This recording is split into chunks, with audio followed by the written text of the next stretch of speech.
Hello, Bill. Good morning, Matt. Welcome to the DMZ, everyone. So we did not tape immediately after the last presidential debate, but I think that's all right. I think getting 24 hours of your Insta pundit reaction, once that's been absorbed, now it's time for the second wave, go a little bit deeper. And I feel like there is a lot of commentary that we're headed towards a Rubio-Cruz clash. They're the two that had sort of the strongest reviews coming out of the debate. They are two up-and-coming leaders in the party. You'd occupy very different quote-unquote lanes in your Final Four poll-ons. You would say brackets. Cruz coming out of a Tea Party bracket, Rubio more of an establishment bracket. And Cruz made a couple of sort of glancing blows at Rubio, but not quite by name, which some commentators, including Ross Dutha in New York Times, were kind of scratching their heads like, if you're gonna, don't telegraph the hit, just do it. Don't give him time to think of a response. Stuff like talking about sugar subsidies, for example, which Rubio has been for in Florida, and talking about fighting amnesty, which Rubio is compromised on from what happened in 2013. He didn't really call Rubio by name on that. You had Rand Paul going after Rubio, but on defense matters, which was easier for Rubio to say, I'm not some crackpot isolationist like you. But I feel like you've been sort of looking for this battle to be joined for a long time, and to have sort of the soul of the party be resolved by this confrontation. So do you agree that we're on that track? Well, look, there's a danger that this is a conventional wisdom / wishful thinking, that this supposes that Donald Trump and Ben Carson fade away. But I think it's something we can root for if, in fact, this is a time for choosing, and the Republicans will have to settle on a clash between the so-called establishment and the so-called outsiders. And by the way, this deserves an asterisk.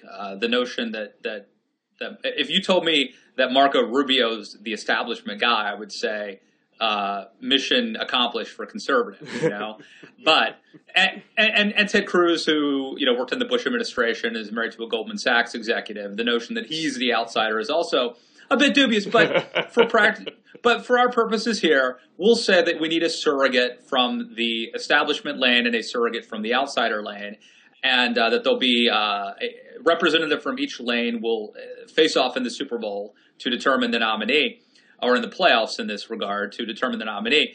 I think you could do worse. I think that Cruz and Rubio are the two young, eloquent, current U.S. senators, unlike the unelected, never been elected Donald Trump and Ben Carson. And it does seem like it is imminent. It does seem like the groundwork is being laid for a pending Cruz versus Rubio collision.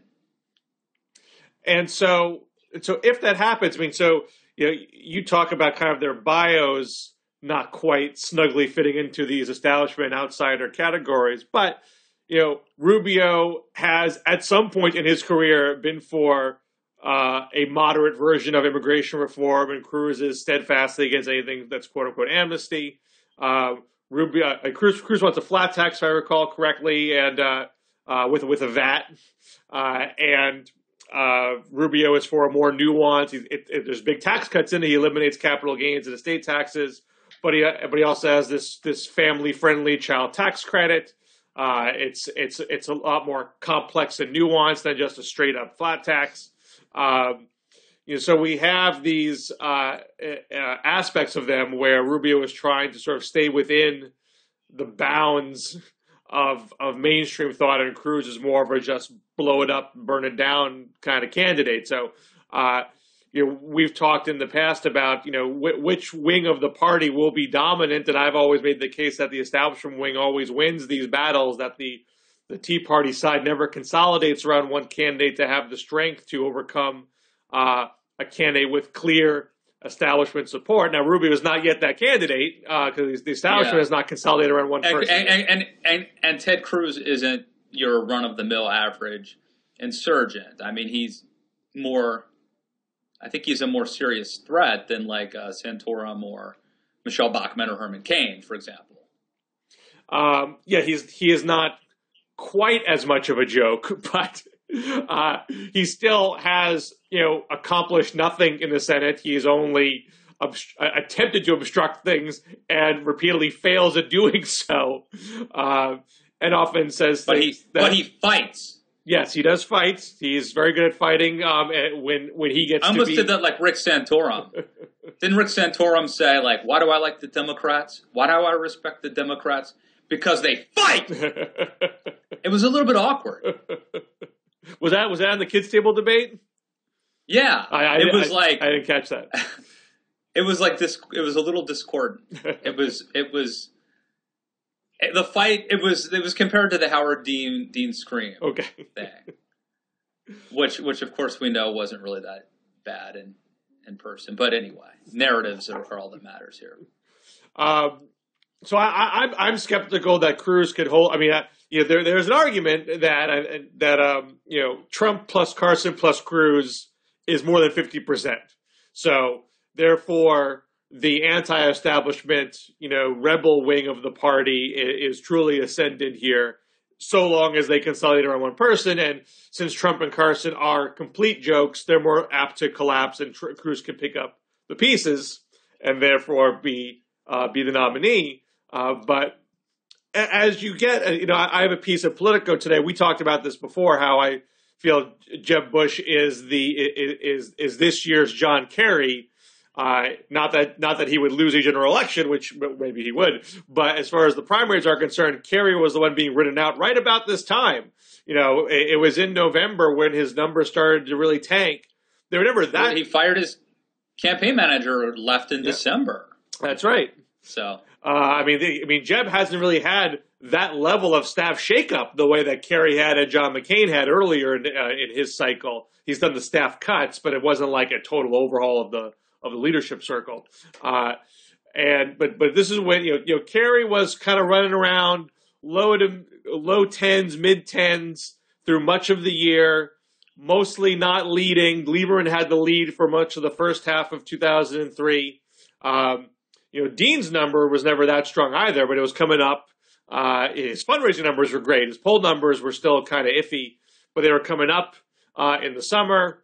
Wesley Clark jumps in. He leads for a brief time in September and October, but then he bobbles an Iraq question. He starts to fade again. And then Dean really comes up big, in November and December. And this is when Kerry starts going down to single digits, starts being really written off. Never has a great debate. There's no debate game changer for John Kerry. But it's later in December when all the bricks start raining down on Dean. Gebhardt really takes the lead in attacking Dean, in his own person in December, and that becomes like a political murder-suicide. And Kerry is the one that survives, winning Iowa and then winning almost every primary after that. In this scenario. Part of that logic is that as you get closer to actual voting, voters start taking electability a lot more seriously. It's a lot of fun to think about who might blow things up in the summer. Now it's kind of you're playing for real stakes. So Trump and Carson more likely to collapse as you get closer to real voting. But Cruz is also kind of hard to envision as your most electable choice. So I don't think it's a given that all of Trump-Carson goes straight to Cruz, even though policy-wise there's a lot of overlap. I think a new factor comes into play. Seems like they should. Seems like Cruz, it seems like Cruz should be the obvious guy, but polling doesn't really bear that out. It seems to make sense, but it doesn't. In fact, I think Rubio actually might get more of their support than Cruz.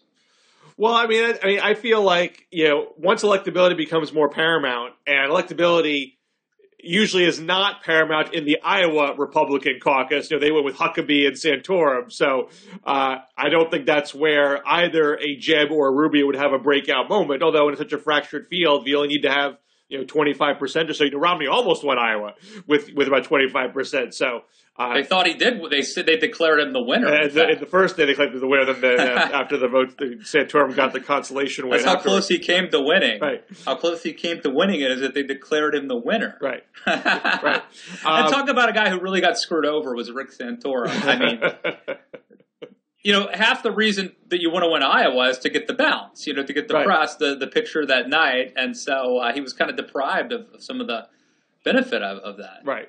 But he still could have been the consolidated conservative alternative to Romney based on that. But then Gingrich wins South Carolina and that movement becomes fractured, which is typically what happens with the far right in the primary.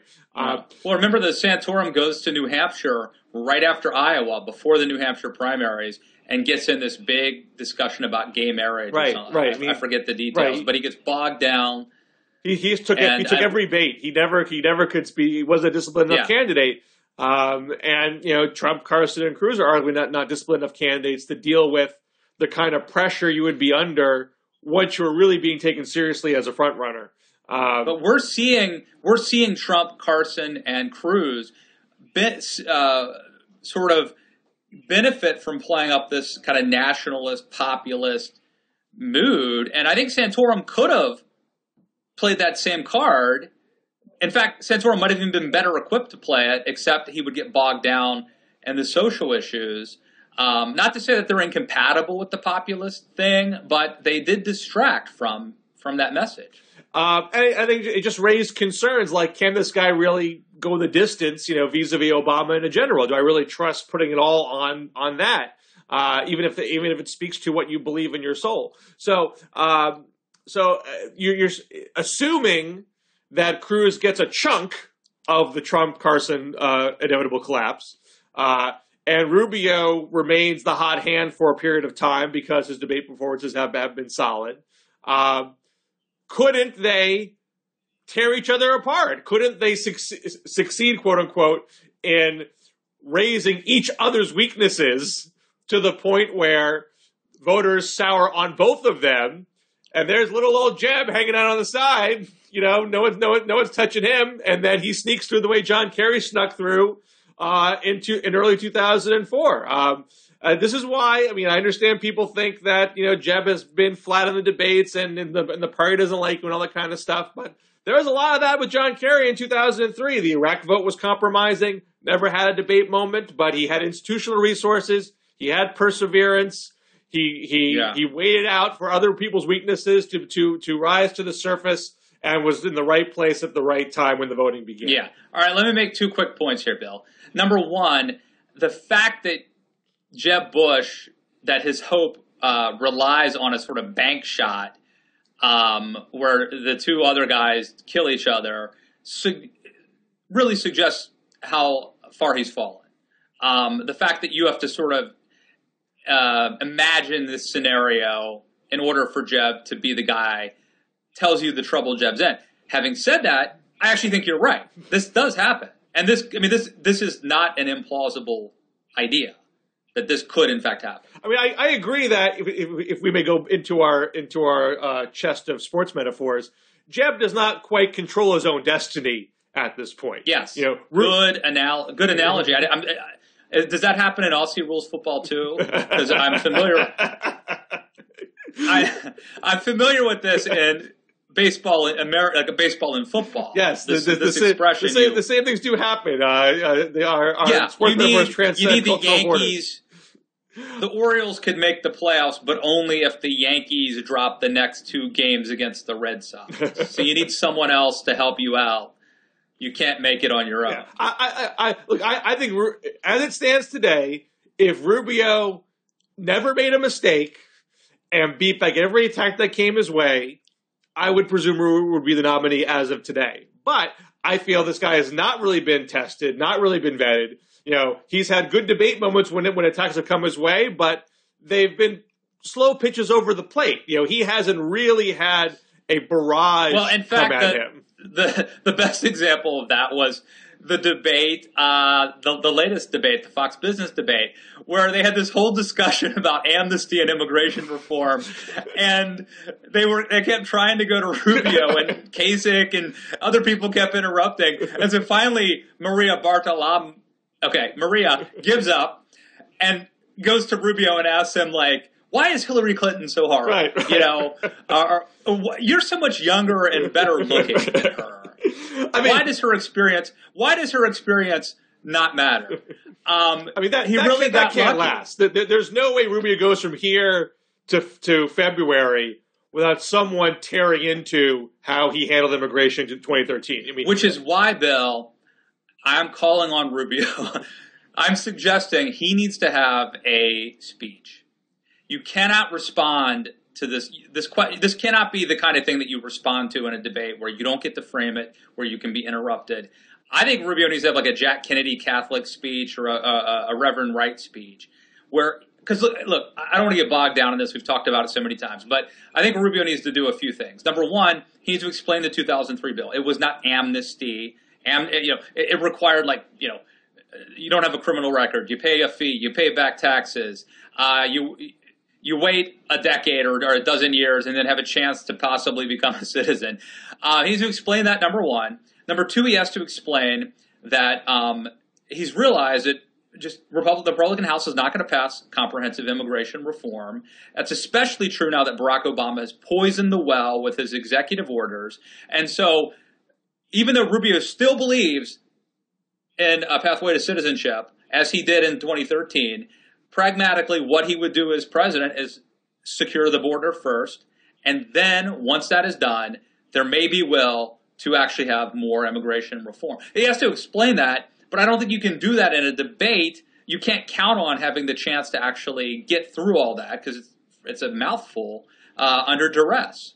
What you're basically saying is that he should defend the 2013 bipartisan Senate bill. I mean, at the end of the day, it would be saying, I still believe in the tenets of that bill, which sort of puts him on the Jeb Bush side of the immigration debate fully, where right now Rubio's sort of been straddling. I mean, you go to Rubio's webpage right now, there's no mention of that bill. There's only about immigration is how he hates sanctuary cities. And he made a comment to Bloomberg the other day that we shouldn't even be thinking about pathways of citizenship until 10 to 12 years of enhanced border security, which and what you're saying is necessarily, contradict I don't think that's inconsistent. Yeah, I don't think it's inconsistent with what I'm saying or what he's been saying. But I think that it would be saying more fervently that the 2013 bill is the end goal to strive for. Which I'm not saying you're wrong here, but that would be a pretty big step to take, and certainly Ted Cruz would then use that as a rallying cry. That is why he needs to present it he cannot do it in a debate. That is why he needs to give the speech. It has to be a moment, and it has to be framed perfectly. Now, this is a horrible analogy for me to use, but I'll try to use it. So Ted Cruz basically is willing to say or do anything to please the base and to demagogue the amnesty issue. Rubio has a much tougher challenge. It's sort of like, here's the horrible analogy. The police have to use certain procedures and protocols. The criminals don't have to. Not to compare Ted Cruz to a criminal. It's a weird analogy. But my point is that Rubio has a much tougher challenge, because what he has to do is he has to present a case that he has to walk this fine line and thread a needle where he is simultaneously keeping the base happy and also being true to himself and also keeping himself viable as a general election candidate who needs to attract Hispanic votes. That's a much tougher sort of following the rules versus throwing whatever works at the wall. So, but Rubio is a master at doing exactly this. This is what he's been doing the whole time, is walking this line.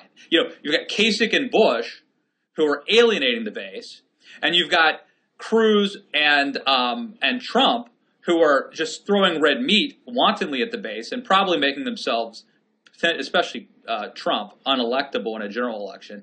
And you have Rubio is the only guy who has been eloquent enough and savvy enough to walk the line that he can keep the base happy and win a primary and also win the general election, unlike Bush, who wants to lose the primary to win the general election.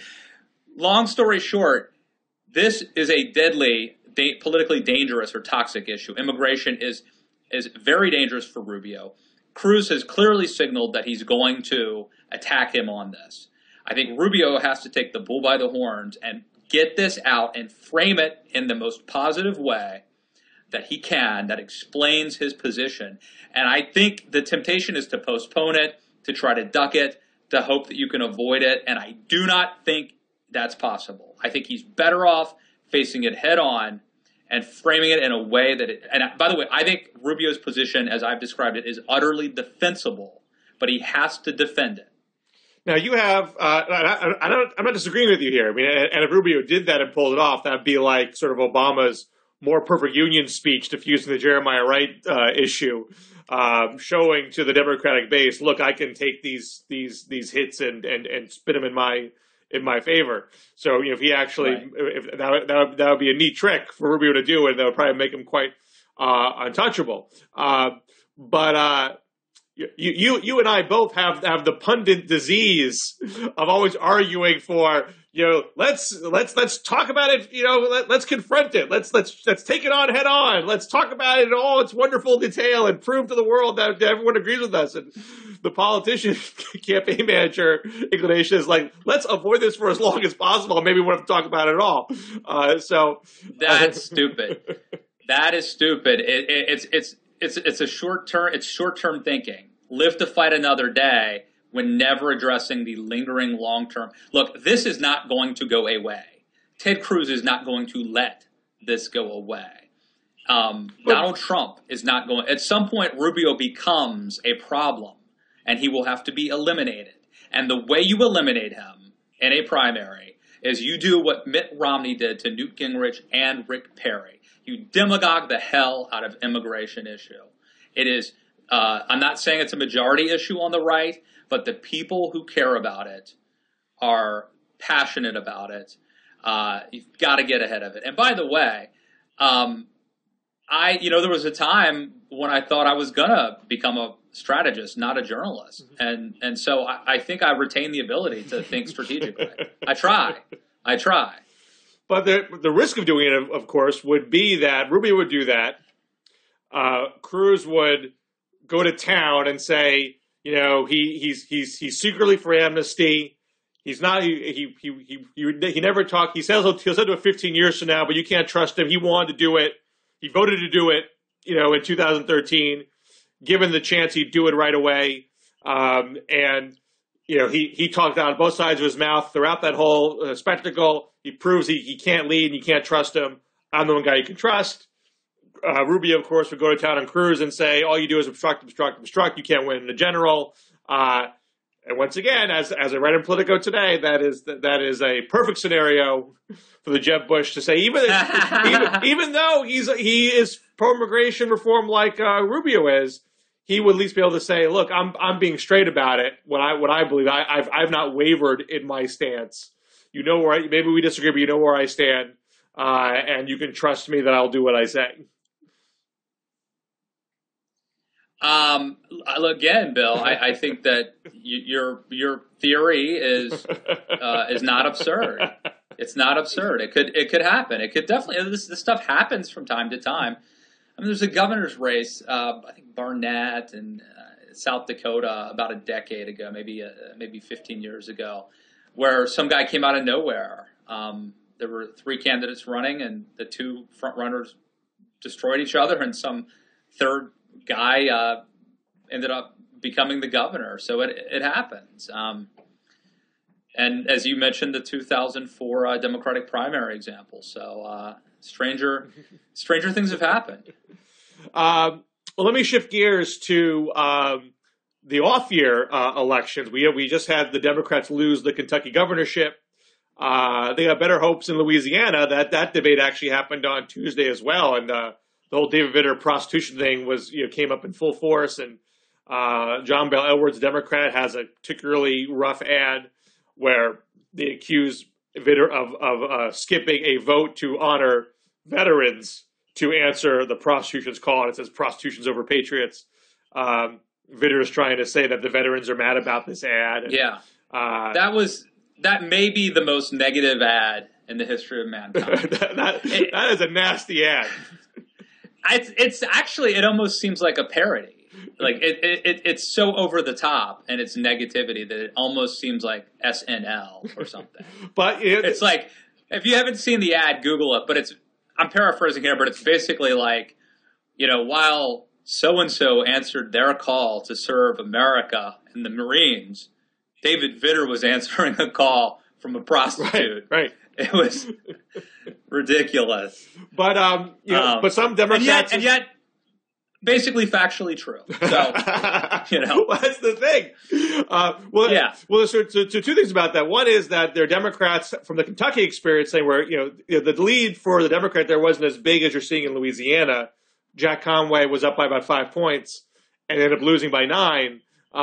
His number was mid-40s in the polls, and it stayed there, and all those undecideds went to Matt Bevin and the Republican. And so one lesson out of that for Democrats is you can't trust these polls to carry you through and play a safe strategy when you're running in a deeply red state. You got to beat the hell out of the other guy if you're going to survive. So John Bell Edwards is trying to keep his boot on Vitter's neck with that.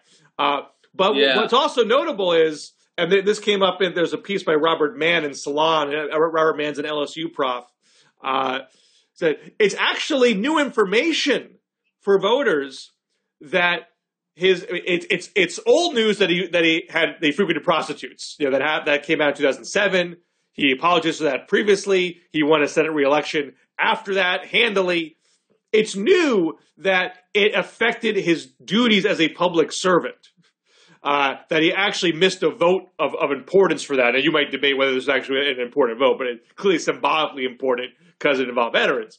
Vitter had an ad that came afterwards, copying, 15 years ago I failed my family, but now I have their forgiveness and redemption, blah, blah, blah. It doesn't address that. That's apologizing to his family.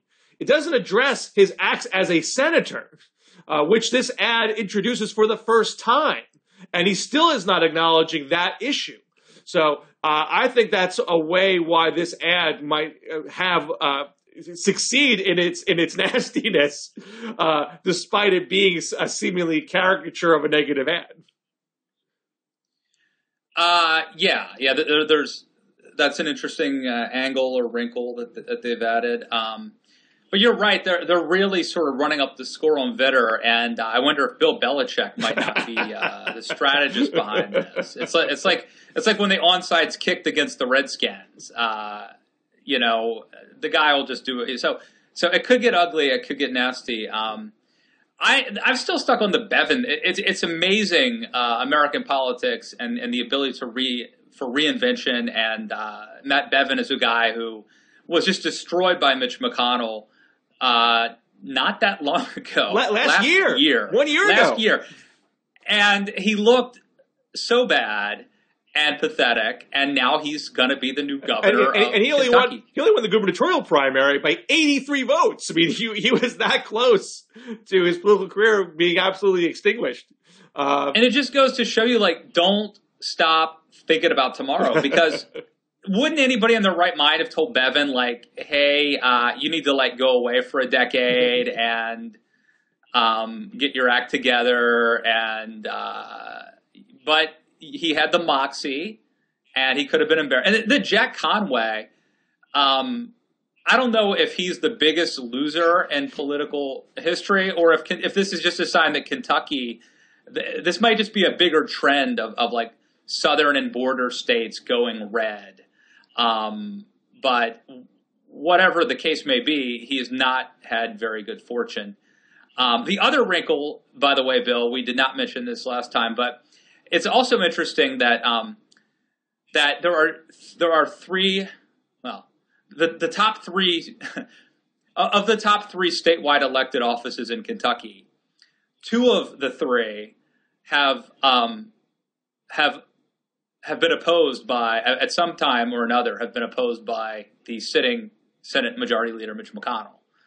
Rand Paul, who beat Mitch McConnell's handpicked candidate, and Matt Bevin, who ran against McConnell last year. So I don't know. It's an interesting fact. It's a sea change in the tenor of the Kentucky Republican Party, and McConnell is getting up there. He can't stay around forever. So this gets to after. I'd like to think that during a christening or a child baptism, McConnell kicks in a door while Matt Bevin's getting a massage and takes him out. And finishes off Rand Paul in a sort of Godfather-esque denouement where he destroys all of his enemies before leaving the Senate. Maybe that's just me. It's Kim Davis's Republican Party in Kentucky now. But after the Kentucky loss, the Democrats, you had this recirculating of the argument that during the Obama era, Democrats have been decimated at every other level of government. That they've lost the House and the Senate. They've lost over 10 governorships. There's been a loss of over 900 state legislative seats, and so the Republicans have the majority of the legislative chambers. So this proves that Obama's been terrible for Democrats, and that could spin out into Obama's just a cult of personality, and the party's in weak shape, or Obama's been a terrible party boss that's not nurtured the party machinery. But as I wrote for Real Clear Politics on Monday, this is actually always self-promoting stuff, Bill. There we go again. Look, I'm going to bring it up. I wasn't going to say it. But your penchant for using this platform just to promote your other work is going to stop. And I'm putting my foot down now. I will not be stopped, Matt. I paid for this microphone. Mr. Green. But it's very typical for the sitting president's party to have bad midterms, and then not just House and Senate, but most governorships and state legislative races are in the off years as well. Bill Clinton lost over 500 state legislative seats. George Bush lost over 300. At the middle of Reagan's first term, Democrats had, I think it was 35 governor seats, and then that switched to the Republicans in Clinton's time. So these pendulum swings are very typical. It's true that Obama is the worst, going back 70 years. But what's sort of unique about Obama is that he had two bad midterms. George Bush's first midterm was good. It was post 9/11. Republicans were ascendant, so he didn't have an issue there. Bill Clinton had an unusually good second midterm because it was on the heels of the impeachment drive, and that had a pro-democratic backlash. So Obama didn't have any of these fluky things to protect him for either midterm. So that doesn't necessarily tell you that Democrats are inherently weak. I hear a lot of, their infrastructure is so bad at the state level. Well, I don't really know that. If it was so bad, how did they win the House and Senate and all these governorships in 2006? You're telling me the infrastructure has dramatically collapsed over 8 years, never to be repaired again? Even if it is relatively weaker, these things, the weaknesses and strengths go up and down. People invest where they need to invest, and they fix things. There definitely is an argument that there is a long-term shift in states like Kentucky that is the final chapter of the South moving red since the Civil Rights Act, and it's just now reaching the state level. And so that might not be reversed post-Obama. And it's true that at the state legislative race level, Democrats were significantly outspent over the last several years by Republicans. That's a fixable thing, and Democrats have begun to fix it. They've already set a fundraising target that would break records for, say, legislative races, because everybody knows that the big game is 2020. If you win the state legislative race in 2020, you get to redraw the congressional lines, and that would help Democrats take back the U.S. House. You have 3 election cycles between now and then, 2 of those being in presidential years, not off years, where Democrats have done better. in the past few years. So I can't predict that demographic cycles will repeat themselves in 2016 and 2020, but it's certainly possible. It doesn't mean the Democrats are fundamentally rotting at the insides, never to be saved in the past 8 years. So it's just not good history to take what happens in the off years and extrapolate it out for the next several years, because these things bounce back and forth all the time. I do have one question for you, Bill, after all that. Would you kill baby Hitler? Would I abort baby Hitler? Yes. Would you? Where do you stand on this? I would not abort or kill baby Hitler because I do not believe that his unique depravity would change the broader geopolitical and economic conditions that led to the rise of Hitler. It's very possible you kill baby Hitler and something else ends up in its place. The bigger question would have been, would I have had a greater Marshall-style plan for post-war Germany to avoid the conditions for Adolf Hitler to rise? That I would go back in time and do. All right. So you're on the record that you would not have killed Hitler. Okay. All right. That's cool. And you would you have an abortion? This isn't about me, Bill. This isn't about me. I'm asking the questions here. This is not about me. Well, let's bring us back to me. Do you agree with my thesis that Democrats have nothing to worry about? I disagree with that larger thesis. I disagree because I don't think this is cyclical. I don't think this is merely the product of Republicans doing well in off-year elections because Democrats have the presidency or something like that. I think that Republicans actually made a concerted effort to focus and concentrate on the bench and on the farm team, and I think that it's bearing fruit. And I think that we're actually there's this real sorting going on, and so just like there's a danger, and I don't like this trend at all. I think it's very problematic. But there's a danger that like the Republican Party could become the party of white people, and the Democratic could be the party of everybody else. I think that there's also a chance that the Democratic Party could be like the party of the presidency, and the Republican Party could be the party of everything else. I don't necessarily think that's a good trend, but I think that I don't think it's an anomaly. I mean, I think that it's a product of other forces, including Republicans making a conscious effort to grow that farm team. No, if that's true, and that argument is that Democrats have a voter coalition that is very diverse, but reliant on unreliable voters who are more likely to turn out on presidential years than off years. The young and minorities, younger women, etc. And Republicans do well in the off years when the older, whiter voters, show up. So if that holds for a period of time, who's got the better end of the deal? I would argue the Democrats do. President plays offense. Everyone else plays defense. Even though, yes, the resistance at the congressional level and at the state level is not pleasant for Obama. It certainly stymies a lot of things that he would like to do, but he still gets some things through. I mean, even Obamacare is being implemented in most states, even Republican-led states. So he can go around Congress on the minimum wage and raise the minimum wage on the state level in a lot of places, which puts pressure on other states to follow suit eventually. Things he can do by executive action, like the climate plan and with workers' rights and with the National Labor Relations Board.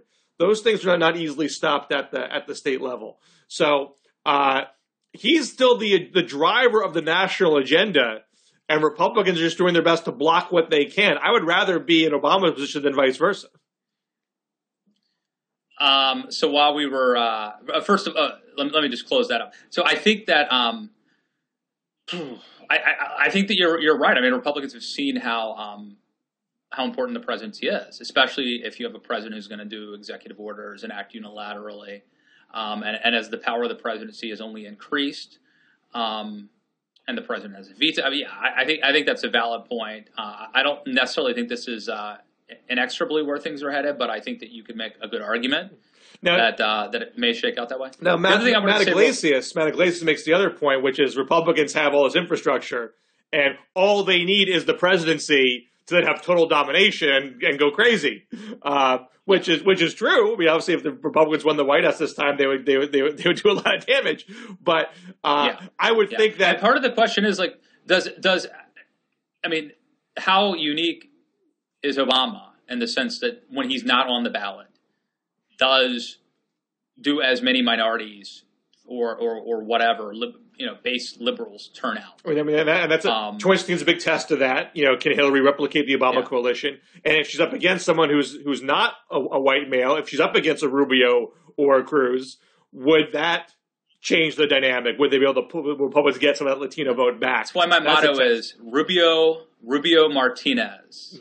Take that. Or, Rubio Martinez, what's your move? I don't know what the slogan needs to be, but like that would be fun. Now, there's some other points you want to get in there. Well, just real quick. Just to circle back. So while we were talking, I'm scrolling through Twitter here. James Hohmann of the Washington Post tweeted that I've lost it here somehow. Rubio, it says gloves off. Ted Cruz tells Laura Ingraham that Marco Rubio opposed every single amendment to boost border security. And I haven't listened yet, but there's a YouTube clip. So apparently Cruz is taking the gloves off and coming after Rubio on Laura Ingraham's radio show. And Laura Ingraham being a vehemently anti-immigration reform radio talker. Big time. Big time. So have you heard her lay into Rubio yet? I'm sure she hates Rubio. I don't make it a practice to listen to her show. I'm just curious. I mean, I've always argued that the talk radio audience has never been able to dictate the party nominee. But if there was this wave of talk radio hate towards Rubio, would that just bog him down enough to once again let Bush slip through? Yeah. Again, that's the thing when you have so many variables. You have so many candidates running, and so and then you've got the political universe that's out of our control. There could be Russia invading another country tomorrow. Let's say that Joe Biden, the Russia invades Georgia, and that Joe Biden becomes the running mate. I mean, who knows? But international incidents. All sorts of things beyond the control of the candidates, including other candidates blocking them, it's really hard to game out how this thing shakes out. Well, I mean, going back to 2004, actually December 2003, I mean, a lot of the unknowns that before then was Saddam being captured. That made Dean look like he was going to be less electable than John Kerry on national security grounds. All this oppo on Dean started coming out. He wants to talk smack about the Iowa caucuses. He's not releasing his sealed Vermont gubernatorial records. He got hit again by Al Sharpton on not having minorities in his cabinet in Vermont. So there's lots of things that came up at the end that weren't really issues, before then. And I'm sure this is not just true for Rubio, but for a lot of people. I mean, I'm sure everyone's sitting on a lot of good stuff, waiting to release it, not wanting to have it, flame out too early and not be usable when it's closer to voting time. So I expect things to get, even if you don't buy my specific scenario about Bush, to assume that things are just going to kind of coast along from here, I think is not a reasonable scenario. Absolutely, anything could happen. And we'll just have to, that's why you have to keep watching this show.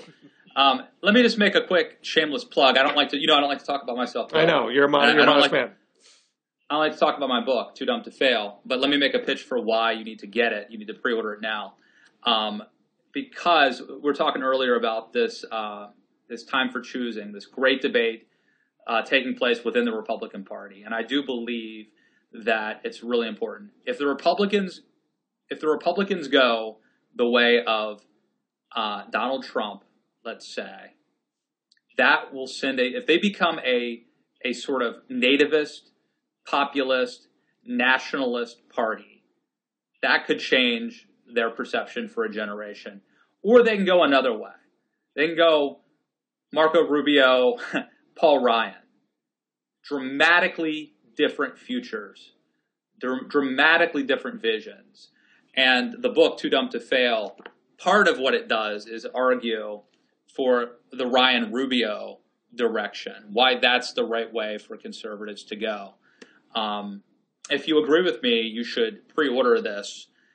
And if you disagree with me, you should pre-order it and then attack it somewhere. I'm okay either way. It doesn't really matter to me. I don't like to do self-promotion, but I just felt like we needed to say that. Well, I will not self-promote. I will Matt promote. Having seen the early copies of the transcript, of the manuscript, the Republican Party will be in terrible shape if they don't read Too Dumb to Fail and get their head screwed on. Damn straight, baby. Preach it. This is your path forward. And I'm not saying this because I'm a liberal who wants the Republican Party to die a slow, painful death. I'm saying it out of the goodness of my heart, that I want to see the Republican Party thrive in the future. So I know every time I say something about the Republicans, people say don't trust Bill Scher. He's a liberal troll. But believe me, no, your advice is sincere. It is not trolling. You're bad at predicting. but your advice is solid.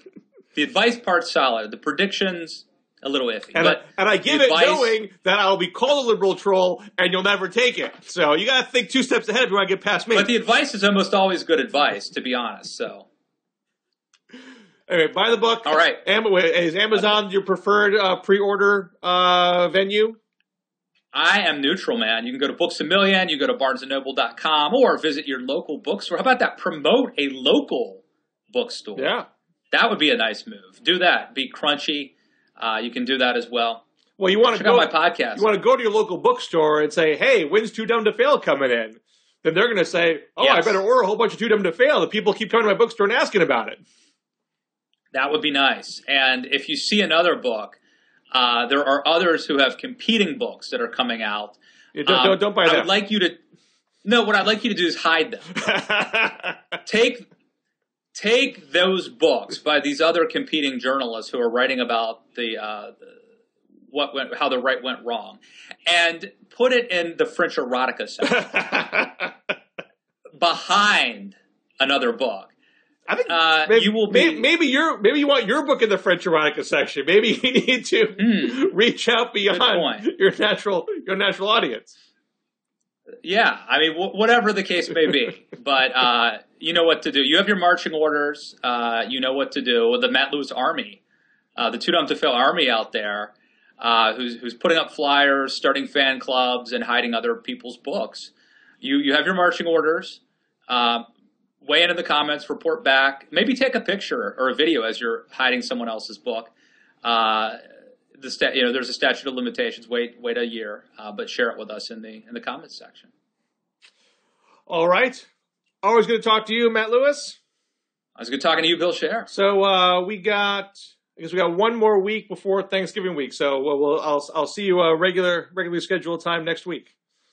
You got it, man. All right, everybody, have a good week, and thanks for checking us out in the DMZ. Take care.